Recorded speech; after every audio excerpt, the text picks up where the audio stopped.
Welcome to Kibbe on Liberty. This week is a super special episode because a lot of you have been demanding that I have Jo Jorgensen, who is now the Libertarian candidate for president, on Kibbe on Liberty.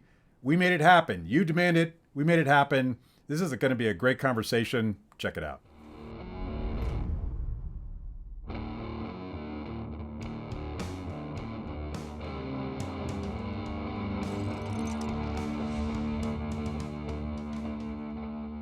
I butchered it so bad. You're the Libertarian nominee for president, and that's historic in a number of ways, and we've never met before, so welcome and hi. So glad to be here. Thanks for having me. Let's start with, it's interesting, and I didn't watch the online LP convention, and I guess it went on for days. It was like an episode of Game of Thrones or something, and you know, people died along the way, but you were in a crowded field of about a dozen candidates, and how did you win? What brought people together to vote for Jo Jorgensen?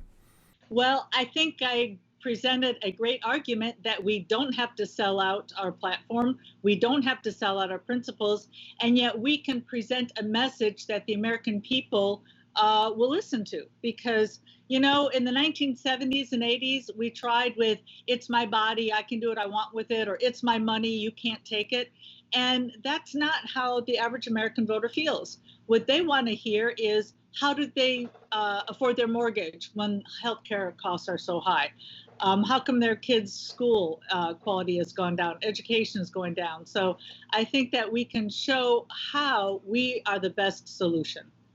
You did seem to bring together the factions as I understand them. There's kind of the purist caucus that, you know, anything less than 100% Murray Rothbard, although I'm sure they'd argue about that too, versus the people that want to persuade. And that's your whole mantra, is persuasion. Is that fair to say? Oh, absolutely. And I am a purist, and we've got the best of both worlds. You know, liberty is what is what is right. I botched that one now. And liberty works. So. Yeah. My wife is constantly scolding me because as a libertarian, I always fall back on quoting dead economists to make my point. And she's always reminding me that no one knows these guys except a couple dozen of us, and it's really cool to prove your libertarian bona fides, but if you actually want to talk to people, you probably have to get beyond that. Right. And even though I have a PhD and I teach at a top-ranked college, I talk like an everyday person. And by the way, not just as a fake, you know, to be a candidate. That's just who I am.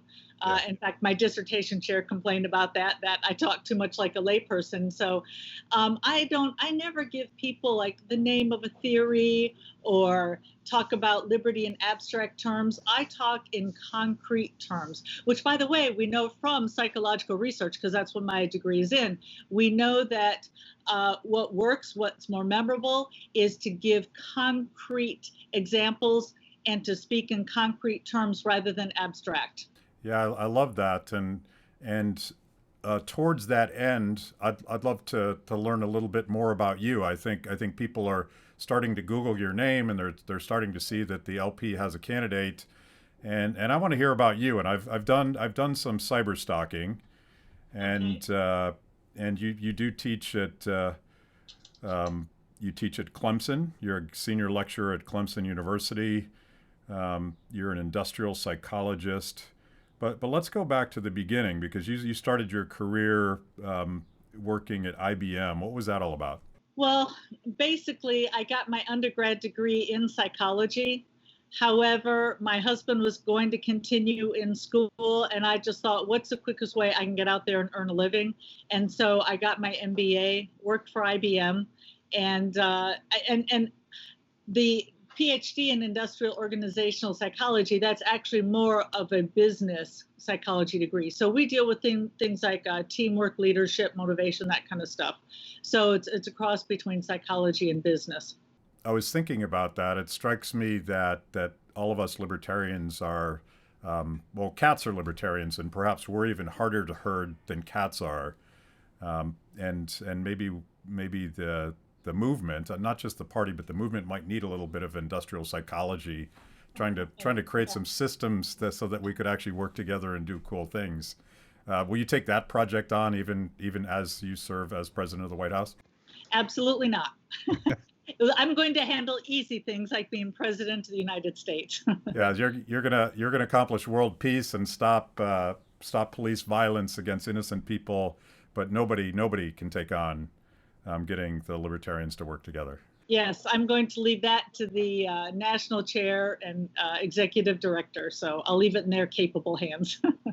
Talk a little bit about business psychology and from your perspective, sort of the governing philosophy that allows workers and hierarchies to function. I'm just curious what your perspective is. I mean, first of all, I've received some emails from other industrial psychologists who are upset with me because I'm not doing more of the whole planned thing. I'm not sure if you've heard of the book Nudge, and basically other economists that are saying, okay, we can, without people realizing it, kind of make them do what we want them to do. And so they're saying, wait a minute, you're an IO psychologist. And by the way, technically in South Carolina, I'm not supposed to call myself a psychologist, but loosely speaking, I'm an IO psychologist. And yet, and yet here I am saying people should be free to go outside if they want to during the virus. And then I'm getting all sorts of the, central planning psychologists, and psychology tends to be left-leaning anyway, and they just don't understand it. And basically my answer to them is people have a right to be stupid. It should not be against the law to be stupid. And that's what I'm trying to impress upon the elitists who think that since I have a degree, I should be steering the people one way or the other. But I will say that I'm really big with behaviorism, with reward and punishment. And what we have right now is we have a government that punishes hard work. It punishes fathers for staying with some families, and it rewards the opposite behavior. In fact, can I tell you a quick story since you wanted me to go? Please, yes. So I went to the wonderful state of New Hampshire, and that's where I spent more time as a VP candidate in '96. Great state, great people. And they have a monthly meeting outside at this wonderful little, pub type of restaurant. And it was probably, and I won't name the place, but probably like some of the worst service I had seen. There were a lot of us, but there were two of us. We had completely finished our dinners before somebody else at our table even got his dinner. Well, I found out later what was going on is the owner opened up after the virus, but the government is continuing to send paychecks to all of his employees, and they actually get more money staying home. So he can't get his employees back to work. He got like 3 of them back. And so he's having to train all these new people. So, I understand reward and punishment. And I understand if you pay people to stay home and not work, they're not going to go to work. Yeah. I mean, it's kind of refreshing to hear about a psychologist that believes in people making choices and that with the proper incentive structure, everybody's going to do the things that they need to do to create something beautiful. Cass Sunstein is sort of one of our intellectual arch enemies here because he doesn't understand that beautiful things happen when free people are allowed to just work stuff out. And it's a nice metaphor because a business or an organization is just a smaller version of how we try to function in civil society, how we can get along. Right. And you mentioned how your wife complains about your bringing up dead economists.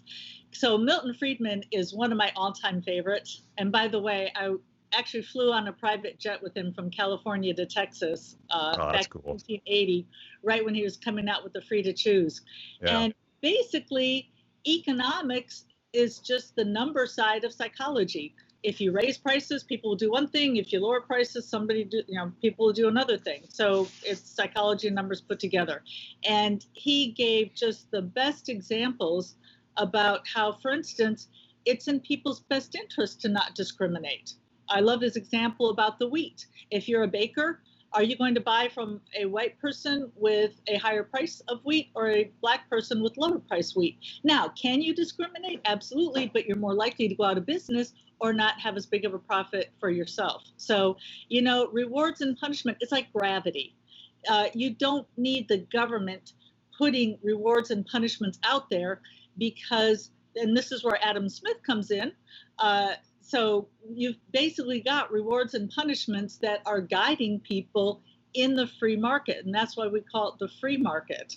Yeah, and I'm a big Adam Smith guy, and we have now fully gone down the path of dead economists. But everyone points to the wealth of nations, but I think the theory of moral sentiments is a very persuasive argument. It's essentially a rebuttal of the straw man knockdown argument of libertarianism, is that we're all selfish and we don't give a damn and we're just out to do better for ourselves, and you'll do anything to anybody to get there. And Adam Smith argues the opposite, that free people have a moral sense of responsibility. And I think liberty is a responsibility, and I don't feel like we talk about that enough.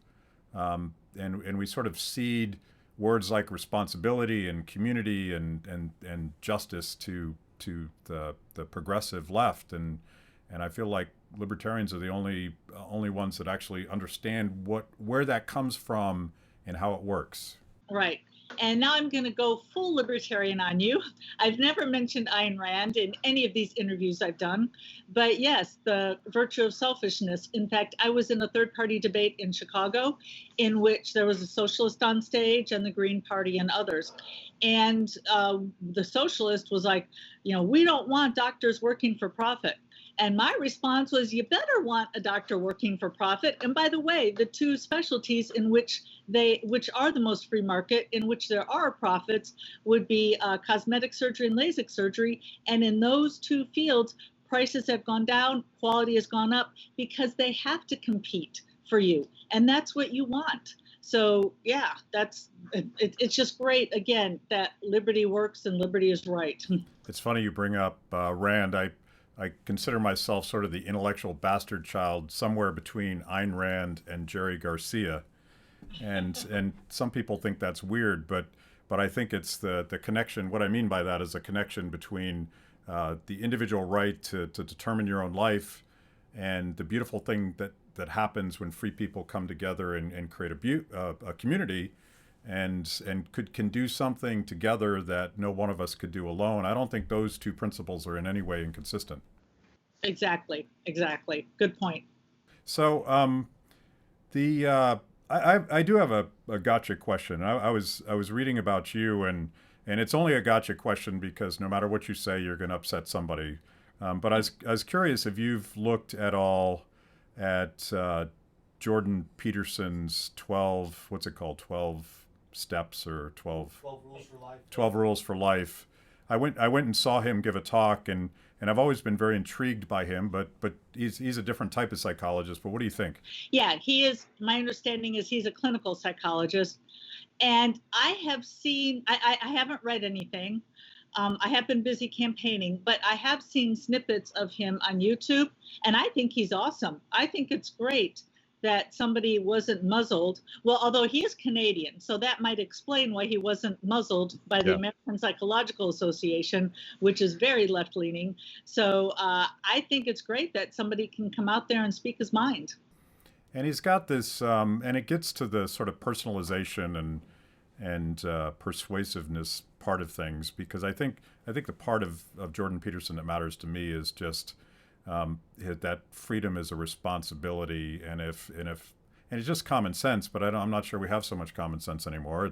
It's like if you want to get your life together, if you want a better life, if you want, Alexandria Ocasio-Cortez always talks about dignity and economic dignity, and I don't think there's a single government program that can give you dignity. I think you have to sweat and struggle and earn it, and I think a lot of the depression and frustration that young people have today is because they've been told that a politician can do that for them, and I think it's horrible.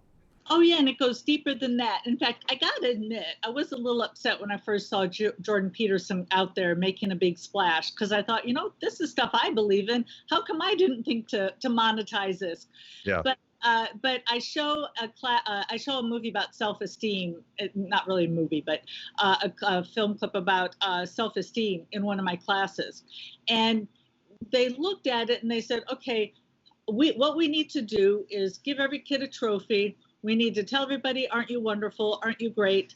And then that will boost self-esteem. And then they found out that nope, that does not boost self-esteem, that the only thing that does boost self-esteem is if you have accomplishment first. But here's what's really interesting is part of the reason why they started the self-esteem movement, and I don't know if Jordan talks about this or not, but part of the reason they started the self-esteem movement was because they wanted to get rid of like the school shootings. They thought, oh, people feel alienated. We want them to feel good about themselves. Well, then they did a study and they found out that prisoners actually had higher self-esteem than college students.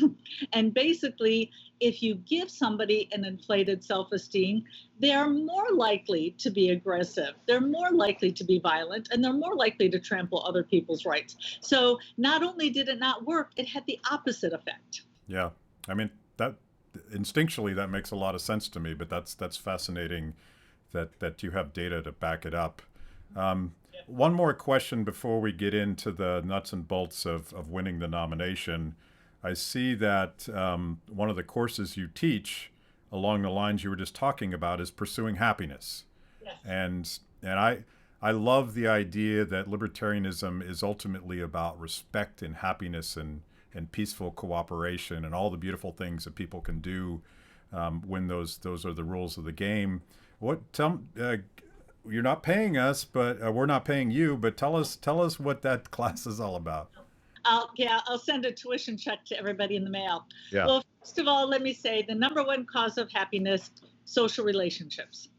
And you can have a great social relationship. You can have fun with your family and laugh and have joy, no matter how much money you have. Number two is work. And there's that corny saying that if you love your job, you never work a day in your life. That's absolutely true. Now, here's the thing. They work kind of like in conjunction with each other. If at least one is going okay, you're probably okay. So if your job is going great, but you have problems with the wife, problems with the kids, problems with the in-laws, that's okay, because at least you can go to work and kind of go, or if work is going lousy, your boss is yelling at you, you're afraid you're going to get fired. If you've got a loving family, that's great. But if neither are going well, then you're probably not going to be very happy. And it is true that money doesn't buy happiness, except it does buy happiness at the very lower level. So if you're only making $10,000, $20,000 a year, then yes, money does buy happiness. Not because you get to go skiing, but because basically if your car breaks down, you don't have to worry about how am I going to get to work. So it's not because you get to go out and buy things, it's because you don't have the everyday annoyances. So there's a few of the top points. Yeah, we won't spoil it all. We want people to still pay for the class. So, but I was going to go in a different direction, but that brings me to a subject that you've been very strong on, and I was really pleased to see that you have been a vocal critic of governors and the federal government locking down the economy in response to COVID. And my first reaction when I saw this happening, I think in early March, I started hearing people talking about these sorts of things. I very much worried about what is the human impact of locking people up and separating them and disconnecting them from their jobs. And for people at the margin, if you're making $10,000, $20,000 a year and you're wondering whether or not you're going to be able to put food on the table, I worried about all that, but nobody, mostly on the left, but I'm not sure that the right was that much better on this. Nobody thought about the sort of obvious consequences of doing this thing. What was your perspective? Yeah, well, first of all, if you notice, all the people telling us to stay home, they still get their government checks. Right. And I saw on the local news an epidemiologist, she had a PhD in whatever, epidemiology, and she was Skyping from her nice, comfortable living room, saying, no, we can't come back to work. We need to stay out another couple months. And I thought, well, yeah, you got a PhD. You probably make a good living. And guess what? You get to work from home. How are these people who wait tables or cashiers, how are they going to continue to work? So, in other words, it's easy for you to say. And the tens of millions of jobs that are lost, those are real jobs, and they're really hurting people. And as far as the psychological aspect, I haven't seen the latest data, but again, we're hearing about increased suicides, we're hearing about depression, and also people not even going to their cancer treatments. And remember what I just said, that the number one cause of happiness, social relationships. So if you're not having social relationships, or if you're not regularly seeing people, then that's going to actually make a dent. In fact, another little statistic for you from the class, it turns out that kind of being a recluse, not having any friends that support you, family or friends, that gives the same mortality rate as smoking 15 cigarettes a day. So I always point out to my students, now that doesn't mean you can go out and smoke just because you have friends. It's Right. better to do both, have friends and don't smoke. But that just tells you what social animals we are. The fact that not having friends is like smoking 15 cigarettes a day. That's incredible, and that's what the government is doing to us.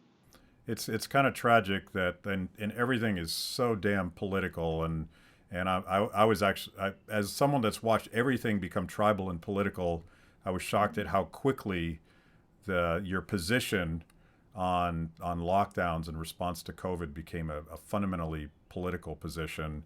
And the tragedy of that is that we're not going to have a serious conversation about the consequences, and we're not going to parse out from an economist's point of view, the costs and benefits of lives saved, lives lost, and one of the accusations to those of us that were worried about lockdowns is, well, you just care about money. And Right. that's again a straw man argument against libertarianism. It's just about money, but it's not about money. It's about lives saved and lives lost, and people live longer, happier, healthier lives when they're free and they're flourishing. Yep. And how many times do we hear about unintended consequences? And notice those aren't the same things as foreseeable consequences. Like anybody who knew anything about economics knew that Obamacare was not going to make healthcare more affordable. It was going to make it less affordable. Well, same thing with shutting people up and not letting them go to their jobs and see people. I mean, did anybody think about depression or suicide or not being able to check on your mother who's sick, who maybe needs supplies or something? Is this going to be an issue that you talk about a lot on the campaign, and do you think it's going to play in November? Well, it's tough to say. I'm trying to emphasize healthcare as one of my main issues because healthcare is literally a life or death situation. And I think this is one of the biggest misconceptions that we're hearing politicians out there saying, well, free market didn't work. We have to go to socialized medicine. Well, if I could get one message across to every American voter, it's that we do not have a free market system and have not had one since at least World War II. So the free market would actually fix the problem. It's not something we need to fix. And going to a single payer system is just scary. And when they say Medicare for all, I immediately think VA hospital for all, and all of the rewards and punishments again of a monopoly, which again, the left never explains why big corporations are so evil and why monopolies are bad. But monopolies are great when it comes to your healthcare. It seems like that would be too important of an issue. So I do like to talk about the coronavirus in that I get to explain in practical terms, okay, here's how the FDA has messed us up, because the Libertarian Party for decades has been emphasizing the FDA, even though the average person, they don't walk around thinking, I want a politician who can straighten out the FDA. They're not thinking about the FDA. But here's a great example of how I can say, okay, the FDA just affected you. Because the FDA kept testing kits off the market. Those people in South Asia who got tested, they got tested with the kits that you weren't allowed to have because of the FDA. They did the same thing with N95 masks where they would keep sort of moving the goalpost, and it was sort of I suspect ultimately it became more of an anti-trade thing than a health and safety thing. But there's all sorts of examples from this lockdown. You mentioned one of them, cancer patients foregoing treatments. Pet peeve of mine. It couldn't be more stupid to see governors and I believe the attorney. I keep saying attorney general, but the surgeon general at the federal level. This idea that all of these hospitals should suspend so-called elective procedures, and they lumped cancer treatment, cancer surgery into elective treatments, and I'm like, dude, if you have cancer, that's not elective. And it's the height in arrogance that a politician would have any idea how healthcare markets work, and they didn't imagine the unintended consequences of that. And that's the worst part, is that a year later, 2 years later, when we see deaths go up, they're going to say, oh, unintended consequences, like anybody with an IQ of 80 couldn't figure that one out. Yeah, and after the Italians did it, Governor Cuomo decided, this is the most shocking thing to me, he decided to herd recovering COVID patients into nursing homes, which it didn't actually take a rocket scientist to know that was a death trap for those poor individuals. So we do have sort of living, breathing examples of what central planning does when it comes to healthcare, and hopefully we can connect with people, because there is that sort of cognitive disconnection between I hate monopolies and I hate concentrated government power when it comes to policing, but let's do it in healthcare. What could go wrong? Yeah, exactly. I'll tell you what can go wrong. You can look over at the UK, which gives bonuses to doctors for not sending their patients to specialists. You can look at waiting lists that people die on. And I hate to defend Republicans too much, but I really think Sarah Palin got a bad rap because, for calling them death panels, because she actually nailed it. And Yeah. The statistics are clear. Yeah. Well, you can see the waiting list. In the UK, it's much worse because of their completely centralized system. But we have waiting lists in this country now, and it's going to become more and more obvious to people. And I hope that the reaction is, well, we need the government to take this over. Sometimes that is the reaction. So healthcare is a big part of your platform. What else do you think is going to move people that are looking for a third alternative to vote Libertarian? I hope what's going to move them is to bring the troops home and turn America into one giant Switzerland, armed and neutral. The Democrats were traditionally the party of peace, the anti-war party, and yet they basically put a muzzle on Tulsi Gabbard. She's out there trying to explain how isn't peace great, and they don't want her to say anything. And Hillary was such a hawk. Joe Biden's a hawk. So I'm hoping that a lot of Democrats are saying, you know what? I don't want soldiers all around the world creating problems. It was kind of shocking the way that they marginalized her as she started to get traction. It was quite blatant the way that they kept her off the presidential stage. And, she used to be a senior official at the DNCC, and they just shut it down. And, the Republicans are guilty of the same thing, although there is, I would argue, a stronger wing within the GOP that's skeptical of permanent war and nation building, primarily Senator Paul and Mike Lee, one-time Republican Justin Amash and Thomas Massey. But the GOP is constantly going after them as well, much in the same way that the Democrats went after Tulsi Gabbard. So I guess there's when it comes to war, there's more one party than two. That's true. And, Trump, that was one of his promises, that he would bring the troops home. And all he's done is basically rearrange them. Or if he'll take the troops out, he'll put drones in their places. Well, that's still meddling. That's still giving them a reason that they think they need to attack us. So again, Not justification at all, but it sure gave a good recruiting tool to bin Laden. It appears a lot of people argue that Trump's sort of unconventional view that Iraq was a mistake and that he didn't want to be in these never-ending wars was one of the issues that worked for him in 2016. But your argument is that it was all talk and he didn't actually do it. Well, he hasn't. Just like it was all talk that he was going to make government smaller, that he was going to get rid of the deficit. We aren't even going in that direction. We're actually going in the opposite direction, getting bigger deficits. And he can't blame the coronavirus because he was heading in that direction a long time before that. Oh yeah, like imagine what our government might have been able to do if they hadn't have already run up $20 trillion in debt, and of course the states that are most hardest hit, New York and California specifically, have their fiscal dumpster fires long before this, and they could have actually done some good if they had sort of managed their house a little more responsibly.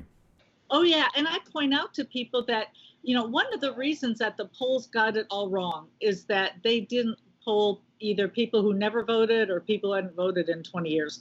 There were a lot of people out there saying we are sick of the same old, same old. We want something different. We want an outsider to come in and really make things different. And I completely understand why they voted for Trump. And you look at him, he comes in as president without 40 or 50 years of political baggage. He's still not paying back favors that got him to be mayor or U.S. House or whatever. So he comes in at the top and he still can't make government smaller. So the fact that he as an outsider can't make government smaller, that should end any discussion whatsoever as to whether a Republican president could ever make government smaller.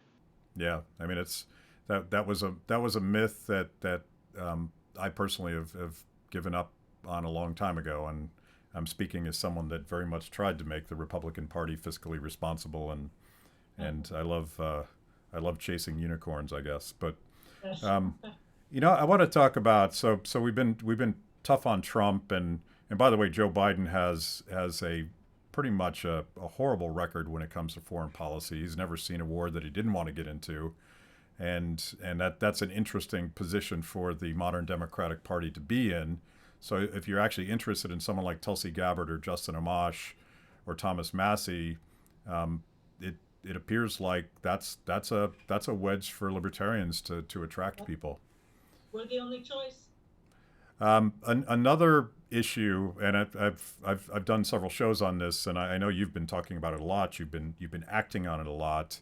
Is not just criminal justice reform, but police violence and sort of the institutional racism that is the outcome of this process of making everything illegal and then giving this monopoly force on power all of these incredible protections so that they're never held to account. This might be a place for you to reach Democrats who must be wildly disappointed that Joe Biden, who is essentially the architect of this, is now their nominee. Oh, absolutely. If you look at it, crime is a local issue. Assaults, burglary, robbery, all of those happen at the local level, and the police should handle it at the local level. There's no reason why the federal government needs to get involved in that whatsoever. And what do? We have the federal government who taxes citizens and then comes back to these police departments and they dangle a tank or a grenade launcher and say, hey, wouldn't you like a free tank? And of course, free, when you hear free, of course you want it. And if you're a police department, you're thinking, well, our people paid for it with their taxes. We don't want Alabama to get it or California, so we want to take the free tank. So now what you've got is you've got equipment from the federal government, you've got free training, you've got additional funds, and before you know it, you've got a militarized police department. And here's the point I'd like to make out to the Democrats who keep wanting a bigger federal government. Look at police as a local issue. What if you had a referendum and you said, okay, would you like to raise taxes to maybe, build a gymnasium for the school or build a new park or something like that? Some people might say yes, other people might say, no, our school's good enough. But what if they had a referendum that said, would you like your taxes to go up so our police can buy a tank? The chances are people would say, no, we'd rather have the school gymnasium. We really don't want the tank.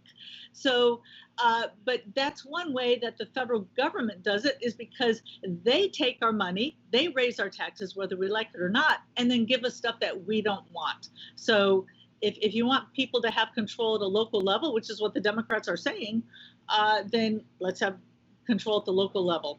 And of course, Democrats and some Republicans argue that we just can't afford to be in so many wars, and the pipeline from all of this militarized war gear and these armored cars and everything that local police departments are get is the fat defense contracts that are basically feeding the budget. You know, you can never fully fund the Department of Defense, but it strikes me that if we're giving armored vehicles to local law departments, that maybe we could stop that. Yes, yes. And you mentioned Democrats. Another point that I would make is, you know, they all know the story about Rosa Parks and how she was a hero for refusing to sit in the back of the bus. What they don't know is that that was a government-owned, government-run bus.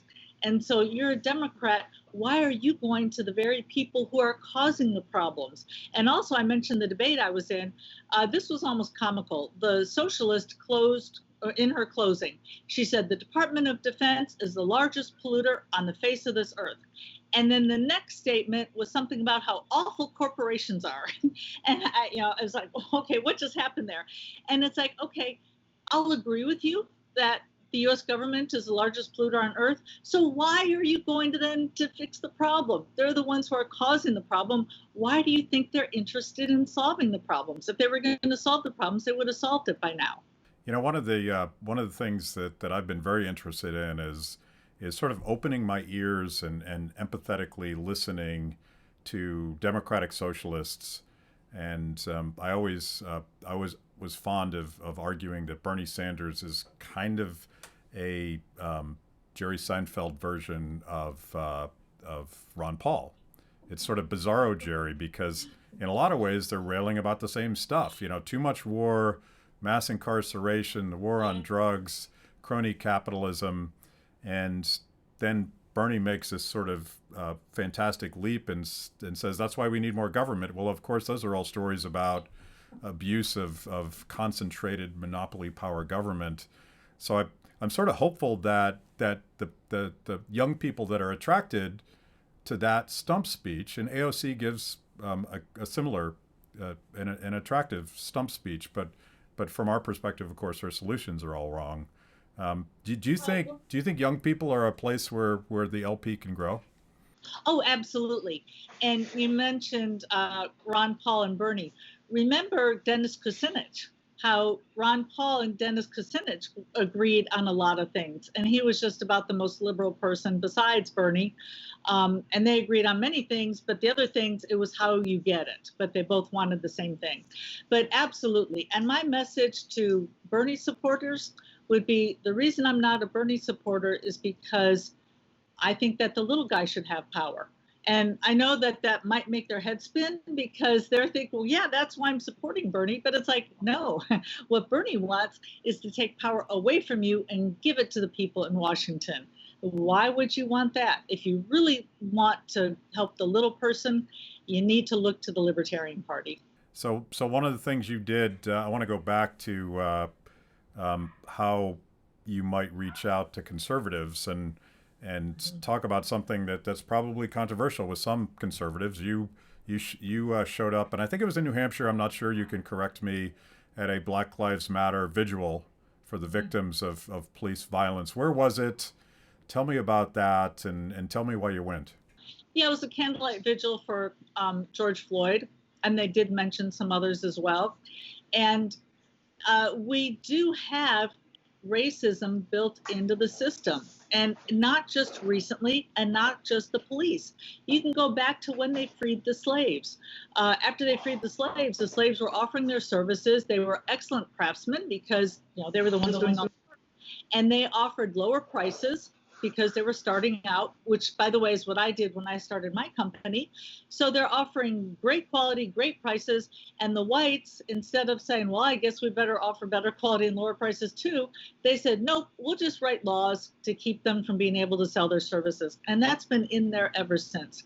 And if you look at police brutality, and I know a lot of people say, well, I just don't resist. I put my hands on the wheel and I don't resist. Well, first of all, that doesn't always work. But keep in mind that that the police do pull over blacks a lot more often. In fact, there was a kind of a viral Facebook that went around of this woman in South Carolina who hired a black man who owns his own appliance company to come out and fix her washing machine. And he said, oh, I would never drive out at night because I'm afraid of what would happen to me. And he said that he had gotten stopped.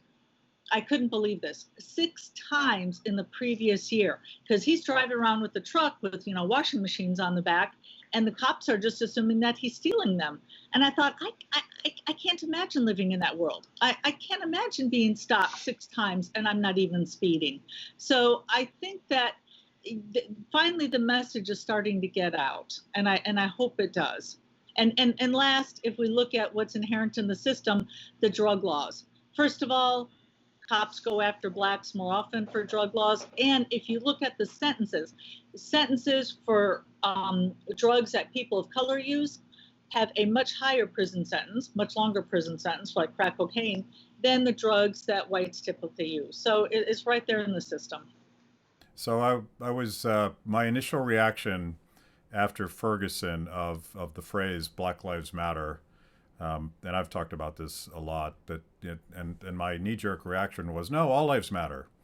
And I didn't understand what they were trying to say until I had an opportunity to listen to a presentation from some of the activists from Ferguson, and what they were trying to say at the time, and I think this is a big part of what this message is today, is that no, you don't understand. Black lives don't matter enough when it comes to the administration of justice. And that's, to me, the difference between racism and systemic racism is the system you're describing, the laws and the government, and the way that the man has used the power of the state to come down on black people. And I think we should openly talk about this stuff instead of just falling into this all lives matter or blue lives matter. I have plenty of beefs with some of the Marxist aspects of Black Lives Matter, but the phrase itself means something, and we should at least understand what they're trying to say. Right. And it is correct to say all lives matter. Of course, all lives matter, but it's just a bit tone deaf because they don't realize how they do live in a different world than people of color, than people who live in the poor neighborhoods, that they're in the same country, but they do have a different experience. And, and a lot of that was caused by the government too. It was the government who started these housing projects. In the olden days, poor people were interspersed with people who had more money. So if you were looking for a job, your neighborhood might say, oh, they're looking for, somebody to work in the warehouse where I'm a manager, come apply for a job. And people could help each other. And then the federal government comes along, segregates people all into one big housing project where they can't help each other out, where they can't rise above it. And now how do they get the foothold? How do they get started? And it's basically just government saying, not in my backyard. Let's put a bunch of people who need help all together to where they can't really help each other. Very similar policies imposed by apartheid South Africa, and it was primarily about economics. It was about where you could live and how you could get to work and how much you could charge for your labor. And we very much, our government very much embraced the same things. Right. And then the federal government, of course, with their welfare laws, basically punished fathers for sticking around with their families.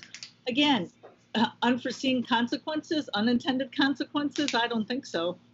Let's talk nuts and bolts. And I saw you mention, you supported Gary Johnson, and I did too. But you've been critical of that campaign because you don't feel like it built the party. Tell me about the goals of your campaign and what you think you can accomplish. Well, the number one thing that we're going to do that is different is we are going to share our data with National. And what happened with the previous campaigns is they didn't always share their data like they said they would, or in one instance, they gave the data like a year later. Well, what good does that do when the campaign is over? So what we will do is give our data in real time. Okay, here are our people. And then what they can do is they can pass it on to other candidates down the line to help them out with their campaigns. And basically by joining forces, we can build a larger movement faster. And also a lot of that money and a lot of those names kind of left for good in a way. So what we want to do is we want to build the party. We're not looking at just vote for me this one election. And I'm not doing this as a personality, like vote for Joe. I'm doing this as vote Libertarian. This is the answer, so that, and I'm not trying to gloss over the platform. Again, I'm following the platform word by word by word, so that when I do attract people, that they stick around and not find out later on, what do you mean open borders? Or what do you mean, Social Security, you're going to get rid of Social Security? So it's kind of a chicken and egg thing, because I've long believed that a third and fourth and fifth party would very much come along and break up the two-party duopoly. And I think you could go all the way back to Howard Dean, but definitely Ron Paul, the Tea Party, which I was part of that, and then fast forward to Donald Trump and Bernie Sanders. These were all like disruptors that were breaking apart the top-down system of the two-party duopoly, and even Tulsi Gabbard, even though she got kneecapped by her own party. These are all signs of competition and health in the party, but it's still almost it's so frustrating, because the two-party duopoly also controls the presidential stage, and they keep changing the rules every time a candidate gets close. By the Ross Perot rules, Gary Johnson would have been on that stage. So how do you finally crack that nut? I mean, these guys are a train wreck, and we need competition, but they also control the rules of the game. Absolutely, they do. And unfortunately, they just won a court case in which they get to set the rules. And you're absolutely right. What they do is they set the bar low enough that people go, well, that's reasonable, but just high enough that nobody can meet it. So notice how close Gary Johnson got to, 1.5 percentage points away. So what we're doing is we've got social media. We're trying to get around the media. We're trying to spread the word. And we are making headway. In fact, one of the things that I'm so ecstatic about is how many non-libertarian volunteers we have on the campaign. And we had them from the beginning, because normally when you start out, you've got your core supporters and people from the Libertarian Party. I just want to help you out. And then as the message spreads, then other people hear about it. But no, we were getting people right from the start. And probably one reason is, as the media keeps saying, we've got two old rich white guys running. And so that certainly helps my cause. But first of all, I'll take anybody's vote for whatever reason. But I think people are looking for a real alternative. And I think they see me as representing a real alternative. Okay, let's leave it there. I think that's a great way to end this. And let me say, please go to my website at joj2020.com and check us out. Okay. And vote for me in November as well. And let's show, even if we don't win the election, if we can just get a higher percentage to make a difference and to show people that there is an alternative, and maybe it'll trickle down to other candidates at state and local levels. Okay, thank you, Joe. Thank you. I appreciate being on here.